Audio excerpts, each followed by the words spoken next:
अब मैं सौम्या के शरीर में प्रवेश कर उसे पूरी तरह अपने वश में कर लूंगी। अर्जुन चौंक गया। उसने तुरंत एक मंत्र पढ़ा और एक तांत्रिक रक्षा चक्र खींचा, लेकिन रत्नमाला की आत्मा जिद पर अड़ी थी। तभी अर्जुन को एक पुरानी कथा याद आई। रत्नमाला को शांति तभी मिल सकती है जब उसकी सच्चाई सबके सामने आए और उसे न्याय मिले। अगली सुबह अर्जुन ने राजा को सब कुछ बताया।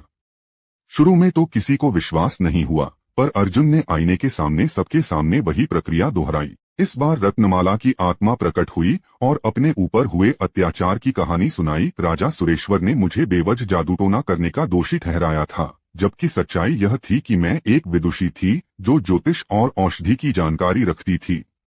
मेरी विद्वता से डरकर दरबारी तांत्रिकों ने राजा को मेरे खिलाफ भड़का दिया और अंत में एक शापित आईने में मुझे बंद करवा दिया गया। यह सुनकर दरबार में सन्नाटा छा गया। राजा विक्रम सिंह ने उसी क्षण आदेश दिया कि रत्नमाला की कहानी राज्य के इतिहास में जोड़ी जाए और मंदिर में एक विशेष पूजा कराकर उसकी आत्मा की शांति के लिए हवन कराया जाए। अंत का मोड़। उस रात अंतिम बार अर्जुन ने राजकुमारी को आईने के सामने बैठाया।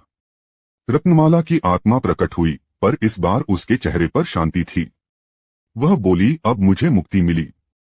सौम्या अब पूरी तरह स्वतंत्र है। और फिर वह धुआं बनकर हवा में विलीन हो गई। उस दिन के बाद राजकुमारी सौम्या पूरी तरह ठीक हो गई। उसने फिर कभी बेहोशी का अनुभव नहीं किया। अर्जुन को राज्य का राजगुरु घोषित किया गया और बाद में राजकुमारी से विवाह कर लिया गया।